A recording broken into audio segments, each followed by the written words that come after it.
साल 2008 वो साल था जिसने जानवरों को देखने का पूरा नज़रिया ही बदल दिया। साउथ अमेरिका में स्थित कोलंबिया में एक कोल माइन में जब वर्कर्स अपना काम कर रहे थे तो उन्होंने ज़मीन के नीचे जो देखा उसने पूरी दुनिया के होश उड़ा दिए। 42 फीट का विशालकाय सांप का फॉसिल उनके आंखों के सामने था।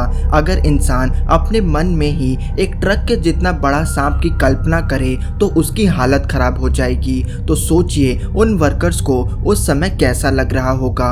जब वैज्ञानिकों ने फॉसिल को ध्यान से पढ़ा तो इस सांप की तस्वीर सामने आने लगी और यह तस्वीर किसी की धड़कनों को रोकने के लिए काफ़ी है। यह फॉसिल 5 करोड़ साल पुराना था और इस सांप का नाम रखा गया टाइटैनोबोआ।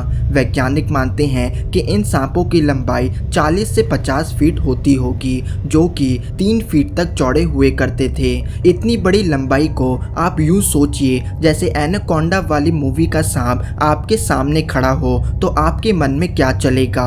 3 फीट चौड़े होने का मतलब इंसान को छोड़िए, यह सांप आराम से एक हिप्पो को जिंदा निकल जाए। सबसे रोचक बात तो यह है कि इस बात का पता लगाना बहुत मुश्किल है कि यह फॉसिल एक अडल्ट टाइटैनोबोआ का है या फिर एक बेबी टाइटैनोबोआ का। जरा सोचिए, अगर यह फॉसिल एक टाइटैनोबोआ के बच्चे का हुआ तो एक अडल्ट टाइटैनोबोआ कितने विशाल होते होंगे। वैज्ञानिक मानते हैं कि डायनासोर के खत्म होने के बाद और मेगालोडॉन के आने से पहले टाइटैनोबोआ धरती का सबसे विशाल शिकारी था।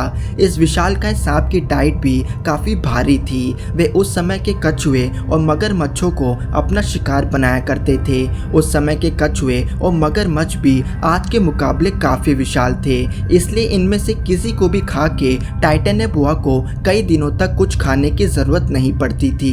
टाइटैनोबोआ को ध्यान से पढ़ने पर सामने आया कि वे सांप आज के एनाकोंडा के पूर्वज थे और एनाकोंडा की तरह ही इनमें जहर नहीं हुआ करता था, बल्कि वे अपने शरीर को अपने शिकार पे लपेटकर उसकी सांस रोक दिया करते थे, जैसा कि आज के एनाकोंडा में देखने को मिलता है। शिकार को मारने के बाद वे उसे जिंदा निकल जाया करते थे और अपने पेट में कई दिनों तक डाइजेस्ट होने के लिए छोड़ देते थे। टाइटैनोबोआ का कंप्रेशन फोर्स उसके शिकार पे कुछ ऐसा लगता होगा जैसे 2 हावड़ा ब्रिज उसके शरीर पे रख दिए हों।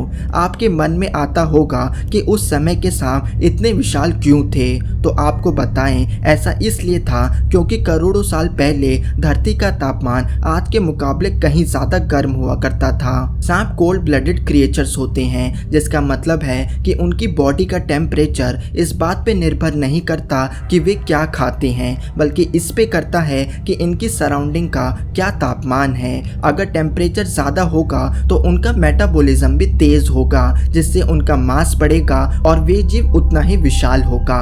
कहते हैं कि समय के साथ तापमान धरती का बढ़ने लगा और टाइटैनोबोआ के शिकार भी छोटे होने लगे, जिससे इन सांपों को खाने की दिक्कत होने लगी और अंत में यह सांप इस धरती से विलुप्त हो गए। हालांकि बहुत से वैज्ञानिक मानते हैं कि समय के साथ टाइटैनोबोआ भी इवॉल्व हुआ होगा और आज के समय का एनाकोंडा एक इवॉल्व टाइटैनोबोआ हो सकता है। तो बड़ा सवाल यह है कि आज के समय में जहां ग्लोबल वार्मिंग के कारण धरती का तापमान फिर से बढ़ने लगा है, तो आज के समय के सांप टाइटैनोबोआ जितने विशाल हो सकते हैं, तो इसका जवाब है बिल्कुल हाँ। बल्कि जिस कोल माइन से पहली बार टाइटैनोबोआ को खोजा गया था, उसी जगह से कुछ वर्कर्स को एक विशाल एनाकोंडा मरा पड़ा मिला था, जिसे उन्होंने कैमरे पे भी रिकॉर्ड किया था। उनका कहना था कि वे सांप करीब 32 फीट लंबा था। क्योंकि ब्राज़ील, अफ्रीका जैसी जगहों का तापमान काफ़ी ज़्यादा है, तो उनके घने जंगलों में विशालकाय सांप होने की पूरी संभावना है।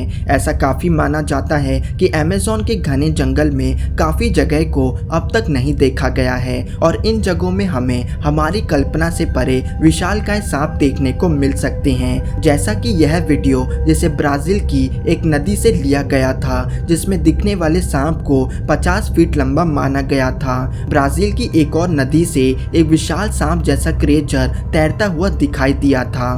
तो ज़रा सोचिए दोस्तों, क्या होगा अगर टाइटेनेबोआ आज भी हमारे बीच जीवित होता। क्या इंसान इन जीवों से लड़ने में सक्षम होता या फिर यह विशालकाय सांप इंसान को तहस कर देते।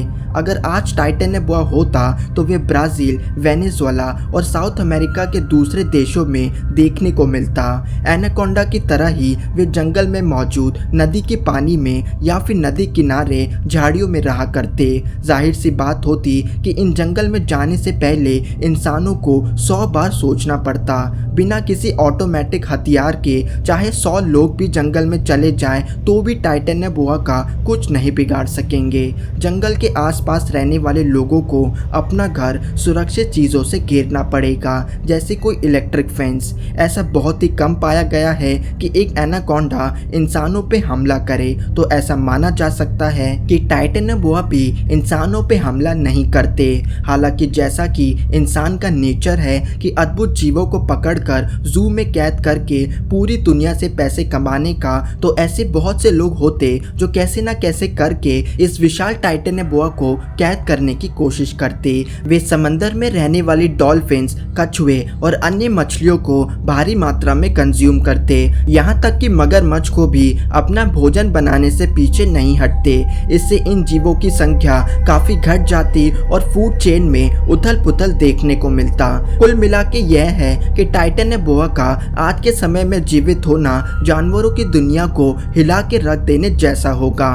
धन्यवाद दोस्तों। अगर वीडियो पसंद आए तो हमें लाइक करें और हमारा चैनल थिंक मिस्टीरियस जरूर सब्सक्राइब करें।